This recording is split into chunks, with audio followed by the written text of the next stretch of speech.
نحمده ونصلي على رسوله الكريم اما بعد قال الله تعالى ولا تهنوا ولا تحزنوا وانتم الاعلون ان كنتم مؤمنين صدق اللہ العظیم۔ خرد نے کہہ بھی دیا لا الہ تو کیا حاصل، خرد نے کہہ بھی دیا لا الہ تو کیا حاصل، دل و نگاہ مسلمان نہیں تو کچھ بھی نہیں۔ محترم سامعین، اللہ تعالیٰ نے قرآن کریم کے اندر مسلمانوں کی سربلندی اور برتری کی ایک تدبیر بتلائی ہے، اور بڑے پروسوق لہجے،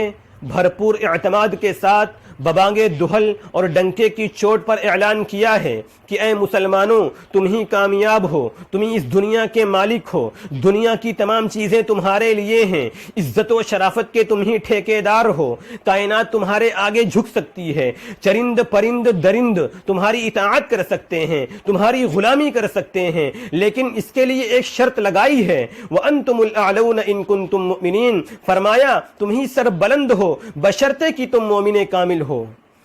ایمان کی حلاوت و چاشنی تمہارے اندر موجود ہو، یقین کامل کی دولت سے تم مالا مال ہو، مومن کی تمام صفات تمہارے اندر موجود ہوں۔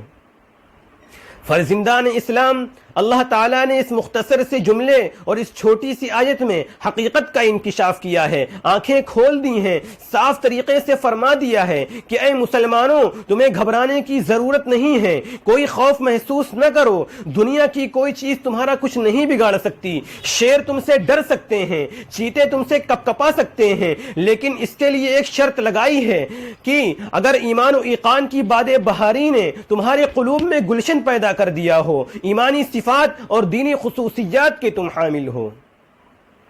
لیکن دوستوں، آج کا انسان یہ تو چاہتا ہے کہ دنیا اس کے آگے جھک جائے، جس چیز کو وہ چھوئے تو وہ سونا بن جائے، دست مقابلے میں اکیلا کافی رہے، اس کی عزت و شرافت کو دنیا سلام کرے، ہر تمنا اس کی پوری ہو، ہر خواہش اس کا بڑھ کر استقبال کرے، لیکن وہ یہ بھول جاتا ہے کہ اس کو یہ شرافت و عظمت اسی وقت حاصل ہو سکتی ہے جبکہ وہ خدا کی غلامی کرے، رنگ وخوں کے بتوں کو پاش پاش کر کے ایک ہی پروردگار کا پرستار ہو، چڑھتے سورج کی پوجا چھوڑ کر مسجود حقیقی کی بارگاہ میں سجدہ ریز ہو۔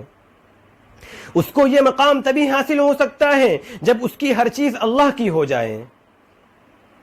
شیخ سعدی نے ایک شخص کو دیکھا کہ وہ شیر پر بیٹھا ہے، ڈنڈا اس کے ہاتھ میں ہے اور شیر کا کان اینٹھ رہا ہے، اس کو جدھر چاہتا ہے چلاتا ہے، شیر بلا چوں چرا اس کی تابع داری کر رہا ہے اور اس کے آگے آگے چل رہا ہے۔ شیخ سعدی کو یہ دیکھ کر بڑا تعجب ہوا۔ اس آدمی نے شیخ سعدی کو متعجب و حیران دیکھ کر کہا کہ اے سعدی، تعجب کیوں کر رہے ہو؟ تمہیں حیرانی کیوں ہے؟ یہ تو شیر ہے، دنیا کی بڑی سی بڑی چیز تمہاری غلام بن سکتی ہے، تمہاری تابع دار بن سکتی ہے، لیکن اس کے لیے ایک شرط ہے، تو از حکم داور گردن مپیچ، تو از حکم داور گردن مپیچ، کہ گردن نہ پیچد از حکم تو ہیچ، کہ تم خدا کے حکم سے سرتابی نہ کرو، دنیا کی کوئی چیز تمہارے حکم سے سرتابی نہ کرے گی۔ کسی عارف نے کیا خوب کہا ہے، من کان للہ کان اللہ لہ، کہ جو اللہ کا ہو گیا اللہ اس کا ہو گیا، اور ذرا سوچئے جس کا اللہ ہو گیا اس کا تو سب کچھ ہو گیا۔ محترم سامعین، لیکن آج مسلمان کی یہ حالت ہو گئی ہے کہ وہ ایمان سے کوسوں دور ہے، حقیقی معرفت کا اس کے پاس کوئی نام و نشان نہیں، نہ اس کا کوئی مقام ہے، نہ منصب و ٹھکانہ، وہ در در کی ٹھوکریں کھاتا پھر رہا ہے۔ کل جو تمام دنیا پر حکومت کرتا تھا آج وہ غلام بنا ہوا ہے، کل جو سمندروں میں گھوڑے ڈال دیتا تھا آج خود وہ پانی سے ڈرتا ہے، کل جو ہواؤں کے رخ موڑ دیتا تھا آج ہوا کے تھپیڑے اس کے رخ کو جھلسا دیتے ہیں، کل جو آگ سے صحیح سلامت نکل جایا کرتا تھا آج اس کی یہ حالت ہو گئی ہے کہ ایک چنگاری اس کے پورے وجود کو جلا کر خاکستر کر دیتی ہے، کل جو حاکم تھا آج محکوم ہے، کل جو آقا تھا آج غلام ہے۔ حقیقت یہ ہے کہ فلاکت و نکبت نے اسے گھیر لیا ہے، پریشانی و زبوں حالی اس کی قسمت بن گئی ہے، اس کا ایمانی شعلہ سرد پڑ چکا ہے۔ مولانا حالی نے درد بھرے انداز میں اس کا رونا رویا ہے۔ گھٹا سر پہ ادبار کی چھا رہی ہے، گھٹا سر پہ ادبار کی چھا رہی ہے، فلاقت سما اپنا دکھلا رہی ہے، نحوست پسو پیش منڈلا رہی ہے، چپ و راست سے یہ صدا آ رہی ہے کہ کل کون تھے آج کیا ہو گئے تم، کل کون تھے آج کیا ہو گئے تم، ابھی جاگتے تھے ابھی سو گئے تم۔ محترم سامعین، یہ حقیقت روز روشن کی طرح آیا ہے کہ آج ہمیں اپنے ایمان کا بھی پاس و لحاظ نہیں رہا، صرف نام کے مسلمان باقی رہ گئے ہیں، مسلمانوں کی صفات تک باقی نہیں رہیں۔ وہ جوش و ہمت، وہ جذبہ اطاعت اور اخلاص للہیت نہیں ہے۔ کفر ہمارے اوپر ہنس رہا ہے، باطل ہم پر خندہ زن ہے، لیکن ہم ہیں کہ خدا کو فراموش کیے بیٹھے ہیں۔ اقبال مرحوم نے قوم کو احساس دلایا ہے، کہا ہے خندہ زن کفر ہے احساس تجھے ہے کہ نہیں، خندہ زن کفر ہے احساس تجھے ہے کہ نہیں، اپنی توحید کا کچھ پاس تجھے ہے کہ نہیں۔ ایک وہ بھی تو مسلمان تھے، جب مدائن فتح کرنے کے لیے گئے تو راستے میں ایک سمندر پڑ گیا۔ مسلمانوں نے آپس میں مشورہ کیا کہ اب کیا کرنا چاہیے۔ مسلمانوں کی ایمانی قوت اور دین کے پرجوش ولولے نے کہا کہ ایمان کی طاقت کے سامنے یہ سمندر کیا چیز ہے، ہم اسی میں اپنے گھوڑے ڈال دیں گے۔ چنانچہ مجاہدین اسلام نے اور صحابہ کرام کی مقدس جماعت نے سمندر میں اپنے گھوڑے ڈال دیے اور اس طرح باتیں کرتے گزر گئے جیسے خشکی پر سے گزر رہے ہیں، اور پورا سمندر عبور کر گئے۔ جب کافروں نے مسلمانوں کی یہ حالت دیکھی تو ایسے خوف زدہ ہو گئے اور یہ کہتے ہوئے بھاگ گئے کہ دیوان آمدند، دیوان آمدند، دیو آ گئے، دیو آ گئے۔ چنانچہ اسی طرح مجاہدین اسلام کو فتح حاصل ہو گئی۔ اقبال نے کیا خوب ترجمانی کی ہے، دشت تو دشت ہیں دریا بھی نہ چھوڑے ہم نے، دشت تو دشت ہیں دریا بھی نہ چھوڑے ہم نے، بحر ظلمات میں دوڑا دیے گھوڑے ہم نے۔ محترم سامعین، یہی ایک ایسا واقعہ نہیں ہے بلکہ تاریخ کے صفحات پر ایسے سینکڑوں ہزاروں واقعات آپ کو مل جائیں گے جس میں مسلمانوں نے ہر میدان میں فتح پائی۔ انہوں نے پہاڑوں سے ٹکر لی تو پہاڑوں کی سنگینی کے دل چھوٹ گئے، وہ جنگلوں میں گئے تو جنگلوں نے بڑھ کر ان کا استقبال کیا، انہوں نے خاک پر ہاتھ ڈالا، اسے سونا بنا دیا۔ چرند پرند درند ان کے تابع ہو گئے، ان کے غلام بن گئے۔ سمندروں کے قطرے، بیابانوں کے ذرے اور آسمانوں کے تارے سب نے خوش آمدید کہا، انہیں اعزاز بخشا۔ اقبال نے درست فرمایا، وہ معزز تھے زمانے میں مسلمان ہو کر، کہ وہ معزز تھے زمانے میں مسلمان ہو کر، اور تم خار ہوئے تارک قرآن ہو کر۔ آپ کو یاد ہوگا عمر فاروق رضی اللہ عنہ کا زمانہ ہے، افریقہ کے بیشتر علاقے فتح ہو چکے ہیں، اسلامی نام لیواؤں اور ملت کے جیالوں نے اسلامی علم بلند کر دیا، افریقہ کی سرزمین پر اسلامی جھنڈا لہرانے لگا، وہاں کی پرشکوہ عمارات اور بلند و بالا مینار اسلامی عظمت و سطوت کے سامنے خم ہو گئے۔ اس وقت کچھ اوباشوں اور دشمنان اسلام نے اسلام کی راہ میں روڑا اٹکانے کے لیے وہاں کے سیدھے سادھے نو مسلموں کو بہکانا اور ورغلانا شروع کیا، جس سے بڑی رخنہ اندازی پیدا ہونے لگی تھی۔ حضرت عمر فاروق رضی اللہ عنہ نے اس کی سرکوبی کے لیے اور حالات کو معمول پر لانے کے لیے حضرت عمرو بن عاص کو بھیجا۔ حضرت عمرو بن عاص نے وہاں جا کر حالات کا جائزہ لیا۔ طے یہ ہوا کہ یہاں ایک چھاؤنی بنائی جائے۔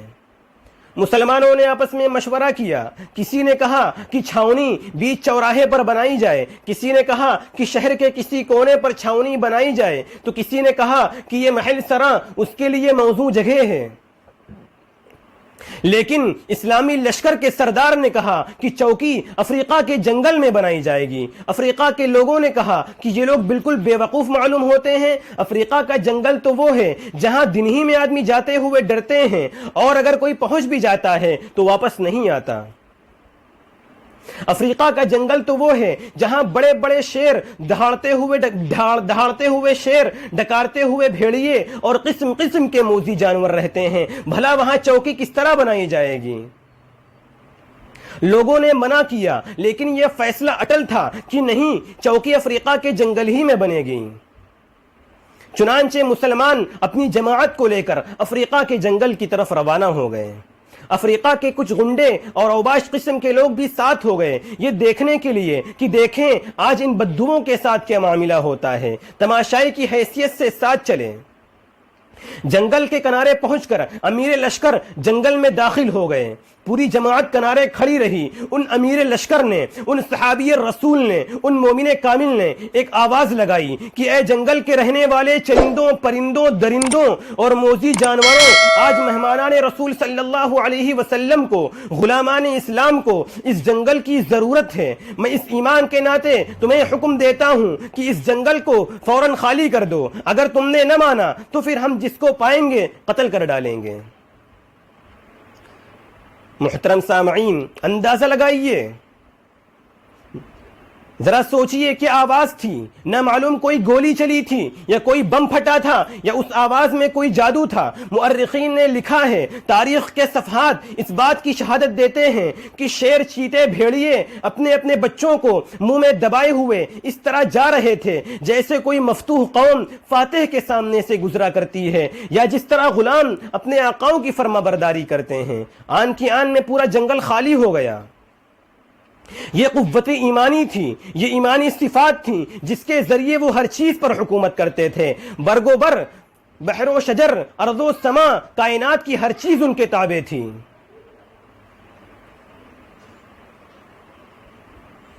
کائنات کی ہر چیز ان کے تابع تھی۔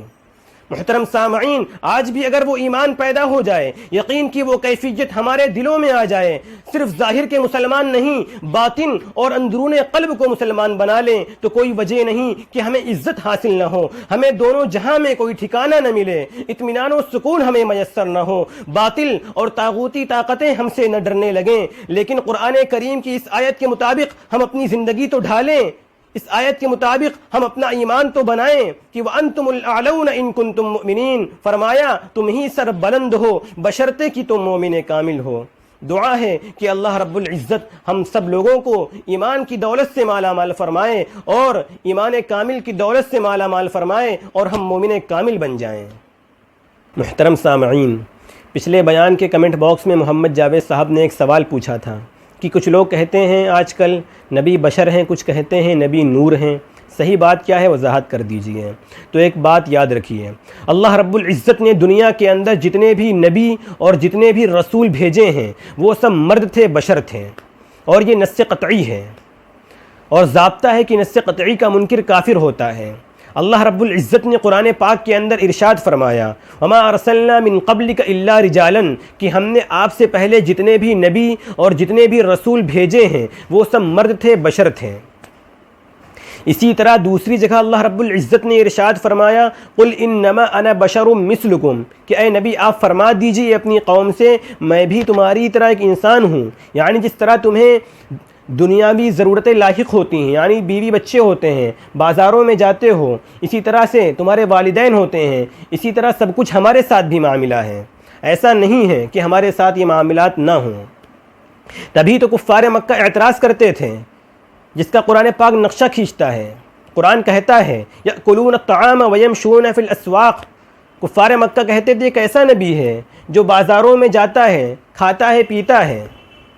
یعنی ان کے ذہن کے اعتبار سے نبی ایسا ہونا چاہیے تھا جو کوئی فرشتہ ہوتا یا عجیب قسم کی مخلوق ہوتی۔ لیکن اس کے رد میں اللہ رب العزت نے یہ نہیں کہا کہ نبی ایسا نہیں کرتے ہیں، بلکہ اللہ رب العزت نے فرمایا سبحان ربی هل كنت الا بشرا رسولا، کہ میرا خدا وہ ذات ہے جو ان تمام چیزوں سے پاک ہے، نہ اسے کھانے کی ضرورت ہے، نہ اسے پینے کی ضرورت ہے، نہ اسے نیند آتی ہے، نہ اسے اونگ آتی ہے۔ نبی اور عام لوگوں میں فرق یہ ہے کہ نبی خدا کا پیغمبر ہوتا ہے، نبی پر خدا کی وحی آتی ہے جو عام لوگوں پر نہیں آتی۔ ہمارا یہ عقیدہ ہے کہ آپ صلی اللہ علیہ وسلم خدا کے بعد سب سے بلند و بالا ہیں۔ کسی شاعر نے کیا خوب کہا ہے آپ صلی اللہ علیہ وسلم کی شان میں کہ ہم آپ کی شان میں زیادہ کچھ نہیں کہہ سکتے، بعدس خدا بزرگ تو یہ قصہ مختصر، کہ اگر خدا کے بعد کسی کی ذات ہے تعریف کے لائق تو وہ ہے آپ کی ذات۔ لہذا اگر کوئی انسان یہ عقیدہ رکھتا ہے، کوئی بھی مسلمان یہ عقیدہ رکھتا ہے کہ نبی جنسی اعتبار سے نور ہیں، یعنی حقیقت اور ماہیت کے اعتبار سے نور ہیں، تو وہ کافر ہے، کیونکہ قرآن کریم نے اس کا رد کر دیا اور نبی نے اپنی زبان سے بھی صاف وضاحت فرما دی، اور امی عائشہ نے بھی صاف بتا دیا۔ جب صحابہ کرام نے امی عائشہ سے پوچھا کہ جب نبی گھر پہ آتے ہیں تو کیا کرتے ہیں، امی عائشہ نے کہا انہ بشر من البشر، یعنی جس طرح دیگر انسانوں کو گھر پہ آنے کے بعد ضرورتیں لاحق ہوتی ہیں، اسی طرح نبی کے ساتھ بھی معاملہ ہے۔ ایسا نہیں کہ وہ باہر انسان ہوتے ہوں، گھر پر کچھ الگ قسم کی مخلوق بن جاتے ہوں، نہیں، ایسا نہیں ہے۔ اور نبی کا بشر ہونا یہ زیادہ فخر کی بات ہے، یہ زیادہ کمال کی بات ہے، کیونکہ اللہ رب العزت نے انسانوں کے تعلق سے قرآن پاک کے اندر دو بڑی عجیب باتیں ارشاد فرمائی ہیں۔ اللہ رب العزت نے 4 چیزوں کی قسمیں کھا کر ارشاد فرمایا لقد خلقنا الانسان فی احسن تقویم، کہ ہم نے انسان کو سب سے بہتر، سب سے خوبصورت بنایا، یعنی اپنی مخلوق کے اندر سب سے اعلیٰ بنایا انسان کو شکل و صورت کے اعتبار سے۔ دوسری جگہ اللہ رب العزت نے ارشاد فرمایا وَلَقَدْ كَرَّمْنَا بَنِي آدَمَ، کہ ہم نے انسان کو کردار کے اعتبار سے بھی سب سے اعلیٰ بنایا۔ لہذا ہمیں ضرورت ہے کہ ہم انسان کے مقام کو سمجھیں۔ اگر انسان کے مقام کو سمجھیں گے تو کوئی اعتراض نہیں ہوگا، اگر انسان کے مقام کو نہیں سمجھیں گے تو پھر بہک جائیں گے۔ دعا ہے اللہ رب العزت ہمیں صحیح سمجھ عطا فرمائے اور ہمیں ایمان کامل کی دولت سے مالا مال فرمائے اور ہمارا خاتمہ ایمان پر فرمائے اور ہمیں شہادت کی موت نصیب فرمائے۔ آمین۔ وآخر دعوانا الحمد للہ رب العالمین۔